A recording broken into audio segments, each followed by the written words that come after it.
Leitura Guiada, um programa da Primeira Igreja Batista em Botafogo. Este é seu encontro diário com as Escrituras Sagradas. Acompanhe agora o nosso estudo de hoje.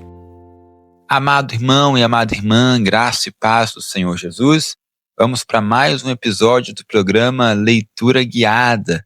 Você encontra nosso episódio no canal do YouTube da Primeira Igreja Batista em Botafogo e também no Spotify com o nome Leitura Guiada.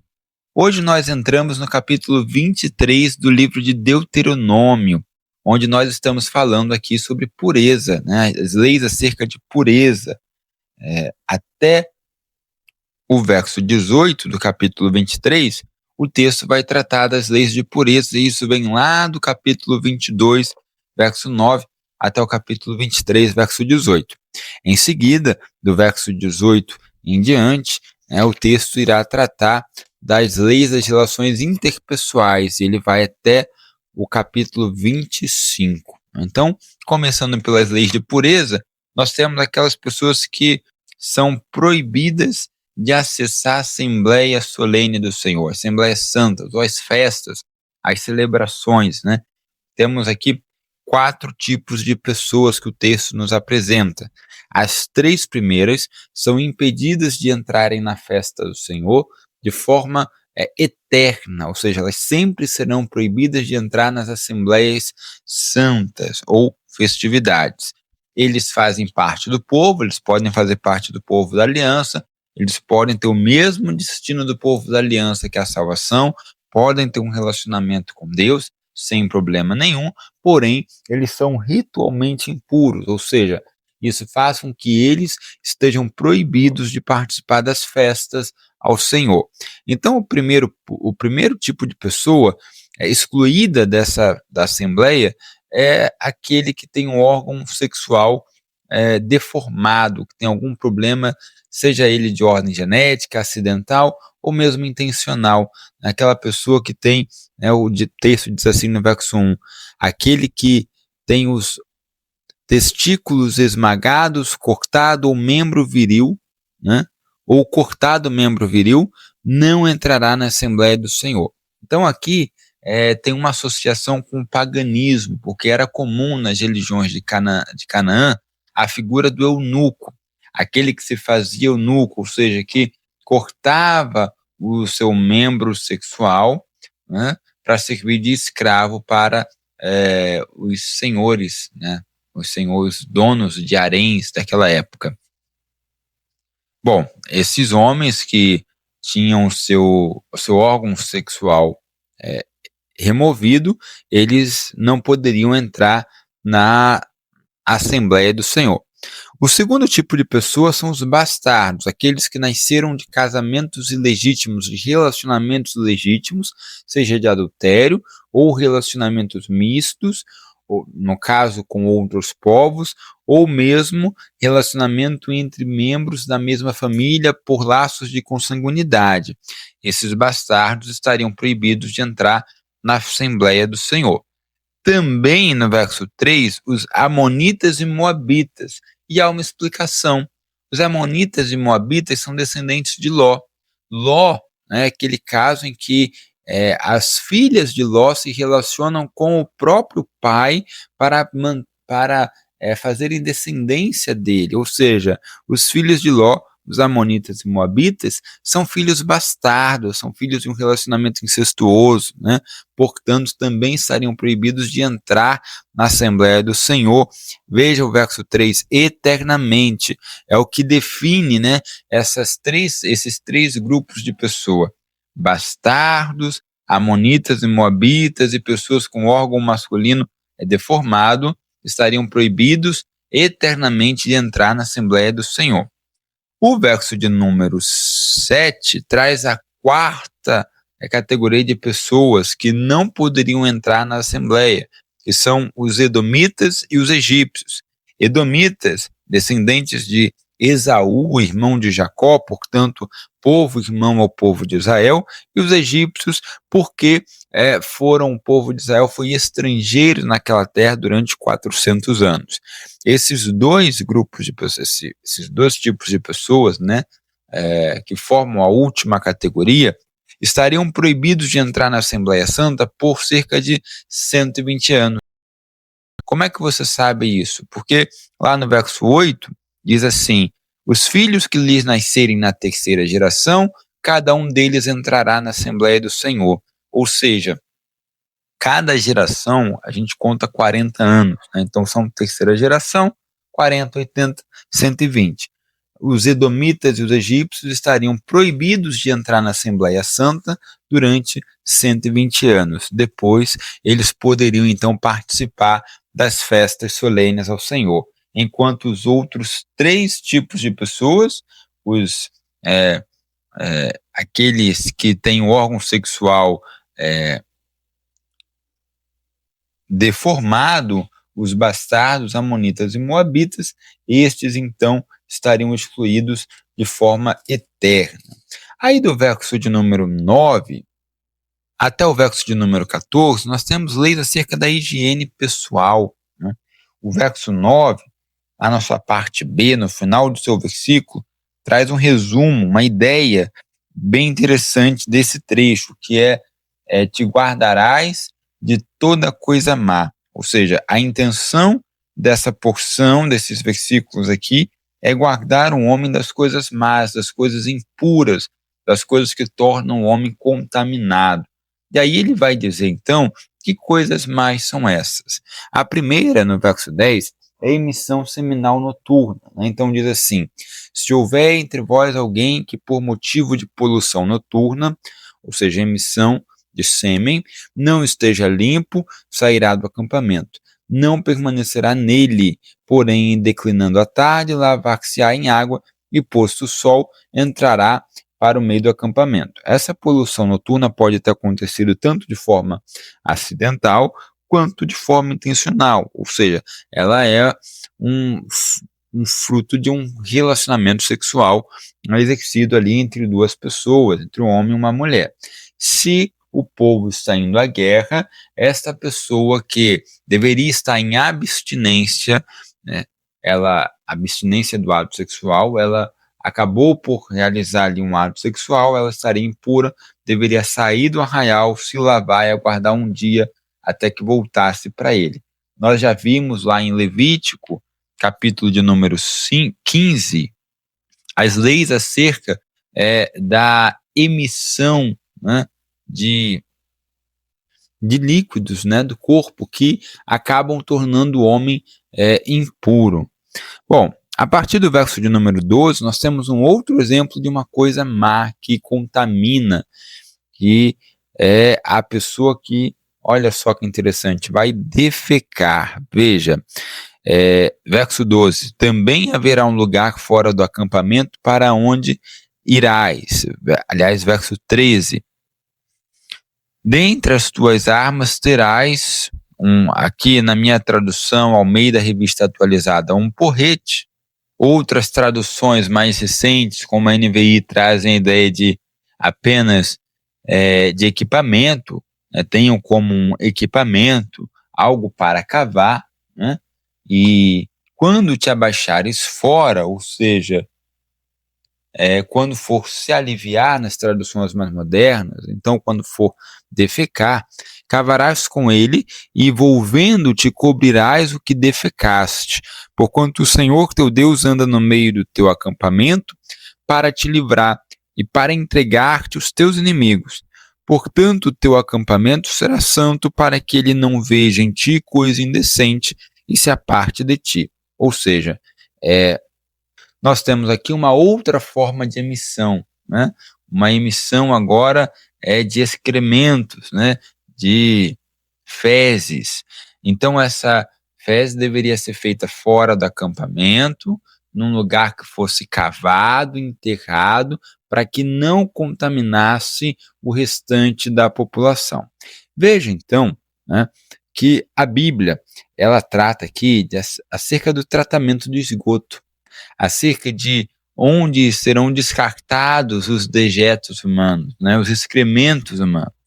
Então, essas emissões corporais são de natureza pessoal, não devem ser testemunhadas por outras pessoas. Por exemplo, a gente está falando ali no verso 9 e 10, de relações sexuais, no verso 13, de defecar, né? Isso é privado, então a proteção da vida privada, um chamamento, a ideia de que existe uma vida privada que precisa ser resguardada, né, que nem mesmo Deus olha.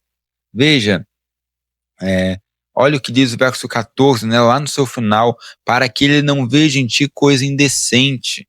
Esse coisa indecente no hebraico significa órgãos sexuais. Essa é a verdadeira origem da tradução, né, a verdadeira tradução da palavra em hebraico. Então, Deus não olha para os nossos momentos íntimos, assim como outras pessoas não deveriam nem ver, nem serem contaminadas. Então você traz isso para o mundo de hoje, por exemplo, né, onde as fezes deveriam ser feitas e postas fora do arraial, para lugares, para bairros em que as pessoas vivem com esgoto a céu aberto. É totalmente distante daquilo que Deus propõe no Deuteronômio. É totalmente diferente, totalmente errado, né? E como hoje em dia, no ano de 2026 que nós estamos, nós temos pessoas convivendo em meio ao esgoto ao céu aberto, quando a própria Bíblia, já há muito tempo antes, já proibia tal prática, porque trazia contaminação.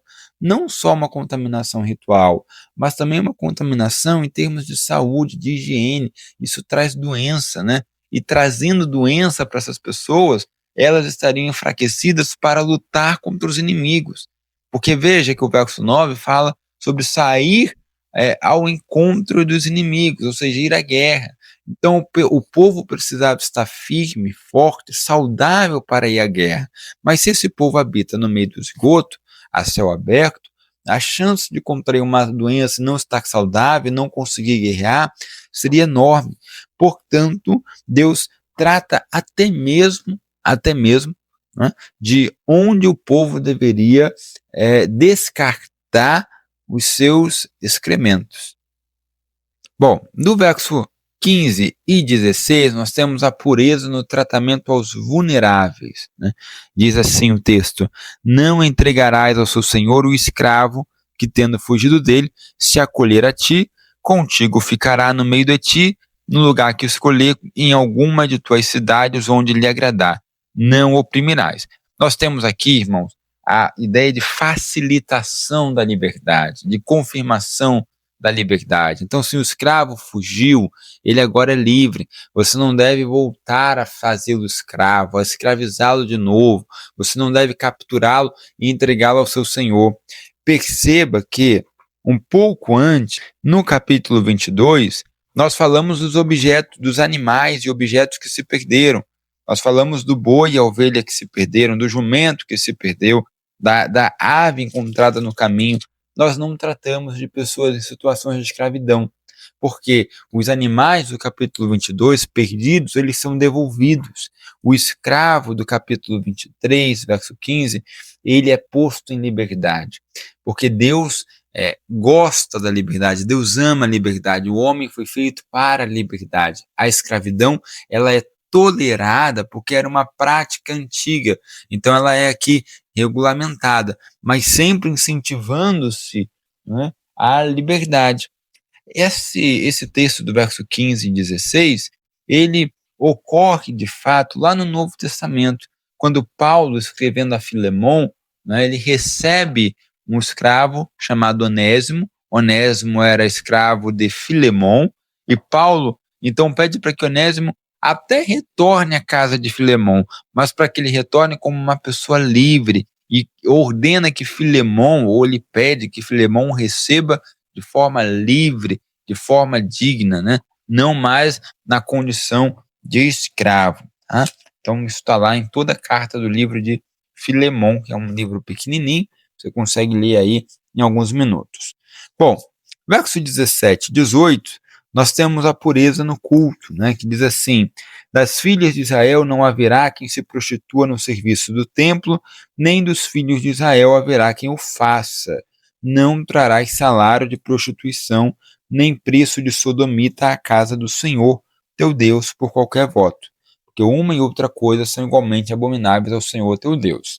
aqui a orientação para que as pessoas que servem no culto não usem de prostituição como se usava em Canaã. Canaã era uma terra onde se tinha muito o culto à fertilidade, o culto à procriação.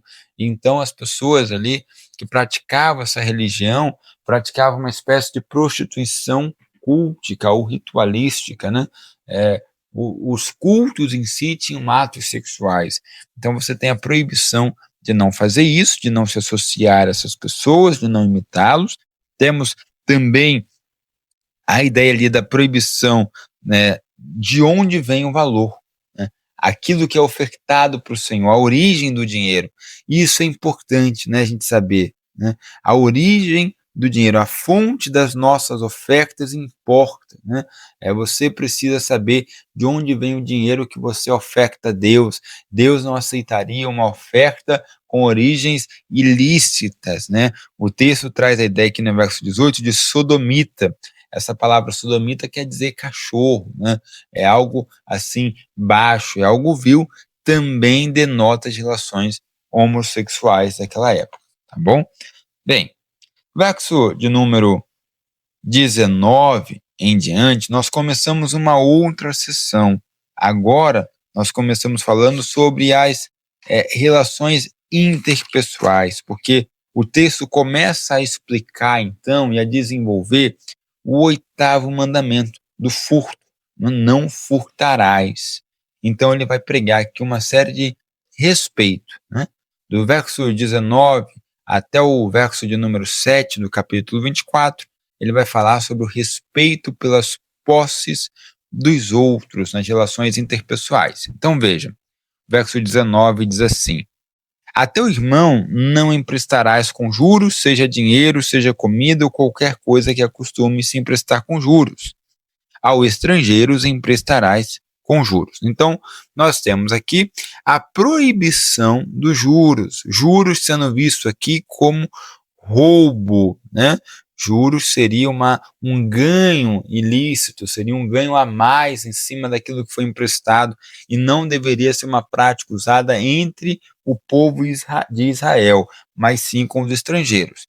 Então, o uso ali dos juros, a ferramenta de juros para lucrar e para enriquecer, denotava uma espécie de roubo. Tá? Por isso, ele está ligado ao mandamento do não furtarás. Do verso 21 ao 23, nós temos a ideia do voto.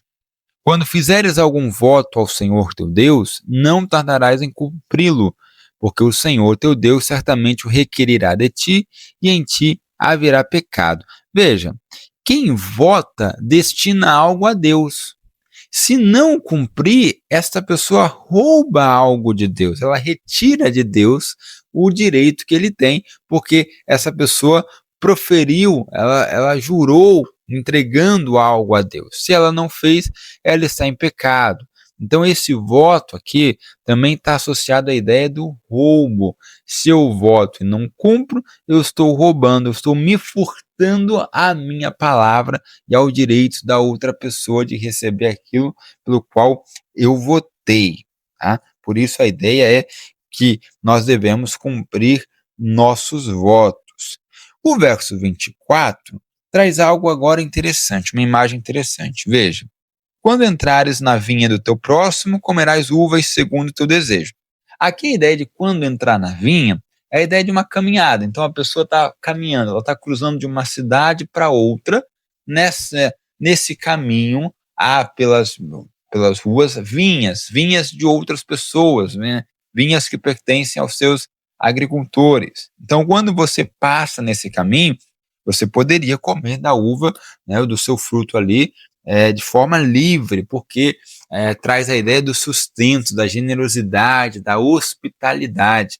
Você lembra que quando o povo de Israel quis passar pelas terras de Edom, de Moabe, ele pede justamente isso, que passe no meio dessas terras e ele compraria tudo o que estivesse no caminho. Mas, na verdade, a lei aqui do Deuteronômio garante ao povo que ele poderia usufruir das frutas do caminho. Então, para o sustento, para auxiliar na caminhada, como regra de hospitalidade. O que ele não poderia fazer? Né? Veja, não as levarás no cesto, verso 24. Quando entrares na seara do teu próximo, com as mãos arrancarás as espigas, porém na seara não meterás a foice. A ideia é que a pessoa não poderia carregar uma cesta, ou seja, parar de forma intencional para colher os frutos do próximo.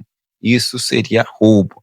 Você pode usufruí-los se você estiver passeando por entre eles, mas não de forma intencional a recolher para si, a tomar para si o sustento ou os frutos da vinha ou do produto da agricultura do seu próximo, porque seria uma espécie de roubo.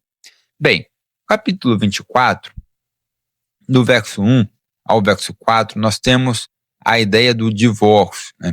Se um homem tomar uma mulher e se casar com ela, e se ela não for agradável aos seus olhos, por ter ele achado coisa indecente nela, e se ele lhe lavrar um termo de divórcio e lhe der na mão e a despedir de casa, e se ela, saindo da sua casa, for se casar com outro homem, e este a aborrecer e lhe lavrar termo de divórcio, ou seja, nós temos o segundo divórcio, e lhe der na mão e a despedir da sua casa, ou se este último homem que a tomou para si por mulher vier a morrer, então seu primeiro marido que a despediu não poderá tornar a desposá-la para que seja sua mulher, depois que foi contaminada, pois é abominação perante o Senhor, assim não farás pecar a terra que o Senhor teu Deus te dá por herança.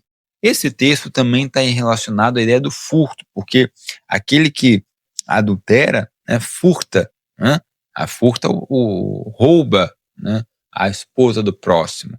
Ele diz para a gente sobre a carta de divórcio, o termo de divórcio permitido por Moisés. Mas ele é permitido no sentido de ser tolerado e não incentivado e não permitido, né? Jesus já vai dizer isso para a gente lá em Mateus 5, que essa carta de divórcio ela é regulada por conta da dureza do coração humano, mas que o correto seria não haver divórcio, né? E Jesus coloca aqui que só seria permitido em caso, né, de relação sexual ilícita ou uma traição, um adultério. É a cláusula de exceção que nós chamamos lá em Mateus 19, verso de número 9. Né? Então, a mulher, ela foi abandonada por um marido, ele deveria dar-lhe uma carta de divórcio, uma certidão de divórcio, abandona. Ela casa com outro. Esse outro pode morrer ou pode abandoná-la de novo, ela não poderia voltar para o primeiro marido, porque seria uma espécie de contaminação, abominação ao Senhor. Não diz como nem o porquê, isso traria uma ideia de abominação, mas a ideia é que não poderia haver um recasamento para a pessoa divorciada. Talvez aqui, né, se permita o recasamento da mulher uma segunda vez, né, para que, quem sabe, ela fosse protegida socialmente, para que ela pudesse ter ali um sustento e não caísse na prostituição. Então, um segundo casamento é permitido, porém, se nesse segundo casamento o homem também abandoná-la, porque o problema está nela, né, e aí ela não poderia casar de novo. Bom, verso de número 5 até o verso de número 16 fala sobre a santidade do outro, né, o respeito pela santidade do outro. Então veja o que diz o verso 5. Um homem recém-casado não sairá à guerra, nem se lhe imporá qualquer encargo. Por um ano ficará livre em casa e promoverá felicidade à mulher que tomou, ou seja, é o desfrutar da mulher que ele tomou, né? A desfrutar, dar felicidade à mulher dele, a sua mulher recém-casada, né? Então veja que é um ano que ele fica em casa, um ano de licença para o casamento. Aqui traz a ideia, né, do tempo necessário para que este homem gere uma descendência, para que ele gere um filho que herde ali os seus bens. Ou seja, se este homem vai à guerra recém-casado, ele está sendo roubado. Roubado do quê? Roubado da presença da sua esposa, roubado da chance de gerar uma herança, um herdeiro, né? Roubado da alegria. Veja que a mulher é roubada da alegria, né, de ter o seu marido ao seu lado, então seria uma espécie de roubo. Ou seja, esse homem então precisaria permanecer na sua casa ali durante um ano, desfrutando do seu casamento. O verso de número 6, quando fala do penhor e das duas mós, fala a respeito do sustento da vida, né? Forma de sustentar a vida, né? Porque a mó seria ali a ferramenta necessária para se produzir alimento, ou seja, seria o instrumento de trabalho da pessoa. Essa ferramenta de trabalho não poderia ser roubada, não poderia ser tirada. Então você pensa hoje, por exemplo, nesses empréstimos com garantia de imóveis, né, na permissão que foi dado recentemente para que os bancos possam, inclusive, tomar a casa de pessoas endividadas. Isso era proibido no Antigo Testamento. Você não tira nada de uma pessoa que significa o seu sustento, né? Você não pode tirar de uma pessoa endividada a sua casa, o seu carro, se este é um instrumento de trabalho dessa pessoa. Então, a gente tem um cuidado sobre a forma como essa pessoa se sustenta. Isso é o respeito pela santidade do outro, para que não se lance o outro numa condição de miséria, de abandono, de solidão. Você imagina, por exemplo, uma mulher que casou, recém-casada, ficar sem o seu marido, né? Ela não fez herdeiro, não teve filho, esse marido não deixa posse para ninguém. Essa mulher provavelmente seria abandonada e destinada à prostituição. Você imagina alguém que está em dívida e até a sua casa é tomada. Como é que ele paga o restante da dívida? Como é que ele se sustenta? Então você tem um respeito pela dignidade humana, pela vida humana. Por fim, tem ali a advertência sobre a pessoa que faz o outro de escravo, né? Ou o sequestra para o vender, no verso de número 7. Essa pessoa é tratada como um ladrão e deveria morrer assim, né? Então a gente já viu que somente os prisioneiros de guerra poderiam ser feitos escravos, lá em Deuteronômio capítulo 20. Ou seja, a Bíblia traz um critério rigoroso para a escravidão. Nem todos podem ser escravos, ela abre exceção apenas para os prisioneiros de guerra. Então, pessoas do próprio povo não poderiam ser feitas escravas, elas poderiam até servir por 7 anos, um tempo máximo de 7 anos, até que chegasse o ano do jubileu, o ano do descanso, e ela então seria livre dessa servidão. Então, a Bíblia, ela traz um projeto que vai acabando com a escravidão, que vai praticamente excluindo a escravidão, tornando-a quase impossível de ser realizada. Então, muitas das vezes, a gente vai ver pessoas falando que a Bíblia fala sobre a escravidão, sim, mas ela fala porque fazia parte dos costumes da época, era a relação de trabalho da época, mas ela vai se tornando essa forma de trabalho praticamente impossível de ser exercida. Então, o que nós podemos aprender desse capítulo 23 e do capítulo 24 até o verso 7, né? O cuidado de Deus com a vida humana. O cuidado de Deus até nas leis de saneamento básico. Deus olha para isso. Quando você vê um povo aí, uma comunidade que não tem saneamento básico, Deus se importa com isso. Governantes não se importam, Deus se importa.